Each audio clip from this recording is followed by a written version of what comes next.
Hello students, welcome और welcome back to my channel. I am C S Jaspreet Dhanjal and I know कि आपके exams जो है वो 2 जून से शुरू होने वाले हैं।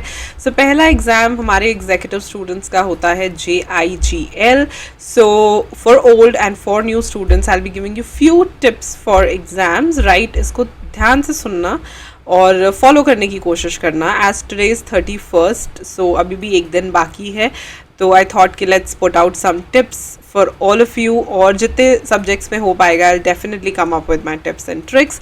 आज मैं आपको JIGL के ओल्ड एंड न्यू दोनों ही फॉलो कर सकते हैं, कुछ टिप्स दूंगी, right. Firstly, don't be selective, right. मतलब प्रेपरेशन करते वक्त JIGL में बच्चे नॉर्मली बहुत ज़्यादा सिलेक्टिव हो जाते हैं, ये भी छोड़ देते हैं, ये भी छोड़ देते हैं। पिछले कुछ अटैम्प्ट्स में ओल्ड वालों के लिए मैं बोलूँगी, ओल्ड वालों ने ये प्रॉब्लम फेस करी कि उन्होंने ये सोचा ये इजी है, ये डिफ़िकल्ट है। अच्छा, कई बार बच्चे पढ़े होते हैं पहले, बट एक दिन एग्जाम से पहले उसको छोड़ के चले जाते हैं। So plan accordingly, right.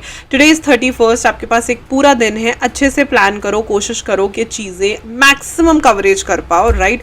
So don't be selective while you are preparing, it is so very important because exam setter बिल्कुल भी सिलेक्टिव नहीं था जब उसने पेपर सेट किया है, और हमने पेपर अच्छे से देना है, ठीक है। जब आप सिलेक्टिव हो जाते हो, what you don't understand is कि आप अपने आप को डाउटफुल पोजीशन में खुद ही डाल लेते हो, and we don't want that, right. So don't be selective, number 1। Number 2, focus on keywords and legal words. अब लॉ का सब्जेक्ट है तो ये चीज़ का बड़ा ध्यान रखना कि कीवर्ड्स वो होते हैं जो डिस्क्राइब करते हैं इम्पॉर्टेंट मीनिंग्स को, या एकदम एग्जैक्टली मीनिंग क्या होता है उन्हें डिस्क्राइब करते हैं। वो कहते हैं ना, हिंदी में बहुते शब्दों की जगह एक शब्द, वो जो हम करते होते थे, that is keywords. So keywords are that where you actually understand that you don't need to write so many words, you can just write one word and that's a keyword. On the other hand, legal words, see, you're going to be a CS very soon, so please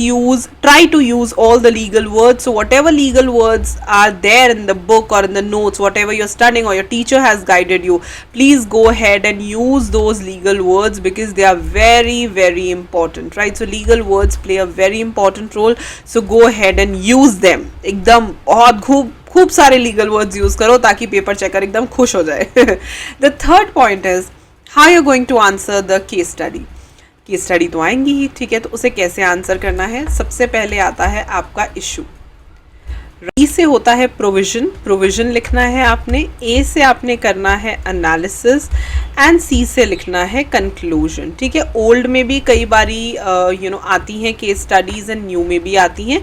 तो issue होता है basically what is asked in the question, वो issue होता है।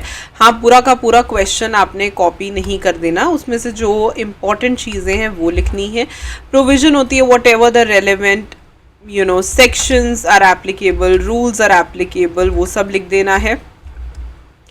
I and P को मिला करके एक एनालिसिस बनाना है, and that then ultimate answer देना है, that what do you conclude out of it, right. New syllabus में भी कई बारी केस स्टडीज आती हैं, ओल्ड सिलेबस में भी आती हैं, तो बड़े ध्यान से प्रिपेयर करना है।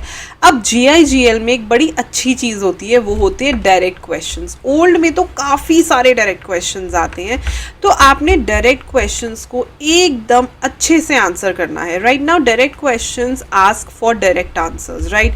कहानियाँ, बातें मत लिखने लग जाना, otherwise you will not get marks. अगर पॉइंट्स में आंसर पूछा गया है तो बड़े अच्छे से इंट्रोडक्शन देके, पॉइंट्स अच्छे से लिख करके अच्छे से मतलब आंसर देना है। 5-6 नंबर के डायरेक्ट क्वेश्चंस आराम से आते हैं, like 1 question I am telling you. तो 5-6 नंबर का क्वेश्चन अगर आप अच्छे से अटेम्प्ट कर देते हो एक क्वेश्चन, तो आप समझो कि देयर आर चांसेस कि आपको फुल मार्क्स भी मिल सकते हैं, क्योंकि डायरेक्ट आंसर है, राइट। जो चीज़ पूछी उसका जवाब दे दिया। तो इन क्वेश्चंस में क्या चीज़ का ध्यान रखना होता है, व्हाट इज आस्क्ड। सबसे पहले कहानियां नहीं बनानी, ये वो इधर उधर की बात नहीं करनी, right. Secondly, direct questions demand direct answers, ठीक है। जो पूछा है उसका जवाब दो, that's it, and there are chances to get full marks. इसमें चांस होते हैं कि फुल मार्क्स मिल जाए, क्योंकि अगर बच्चे ने एग्जैक्टली जो पूछा गया है उसका जवाब दे दिया तो उसे फुल मार्क्स भी मिल सकते हैं। So make sure that you are actually focusing on the direct questions, क्योंकि बहुत सारे बच्चे JIGL से डरते हैं। तो डायरेक्ट क्वेश्चंस एक ऐसा एक ऐसी चीज़ है जिससे एक्चुअली आप आराम से इसे क्लियर कर सकते हो, right. And the last point is that कि अगर आपने पहले कभी पेपर नहीं दिया तो पास्ट ईयर क्वेश्चन पेपर को ज़रूर ट्राई करना। बहुत सारे बच्चे, मुझे पता है, स्कैनर्स देख लेते हैं, क्वेश्चन पेपर्स नहीं देखते। क्वेश्चन पेपर देखना ज़रूरी है टू अंडरस्टैंड कि ऑप्शंस किस तरीके से आते हैं। अब एग्जीक्यूटिव के तो देखो ओल्ड का भी एक बार अटेम्प्ट हो चुका है, न्यू का तो मतलब ओल्ड के तो बहुत हो गए, न्यू का भी हो गया है, तो दोनों के लिए रेफरेंस क्वेश्चन पेपर मिल ही जाएगा आपको ICSI की वेबसाइट पे।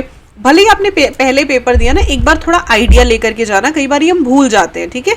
तो एक बार कोई भी एक या लेटेस्ट एक पास्ट ईयर क्वेश्चन पेपर देखना, आंसर्स पॉइंट ऑफ व्यू से नहीं, इस पॉइंट ऑफ व्यू से कि क्वेश्चंस कैसे पूछे जाते हैं, कौन से ऑप्शंस हमने पिक करने हैं, ताकि हम पेपर को समझने में, इंटरप्रेट करने में कि कितने ऑप्शनल क्वेश्चंस हैं, कितने अटेम्प्ट करने, उसमें गलती ना कर दें, right. So I hope this video helps और GIGL का पेपर आपका बहुत अच्छा होगा। All my wishes are always and always with you. So yes, बस पेपर को अच्छे से करना। पहला पेपर है, देखो हो सकता है थोड़ा सा ट्रिकी हो जाए बच्चों को डराने के लिए, बट बिल्कुल भी हिम्मत नहीं हारनी और अच्छे से पेपर देना है। All the best.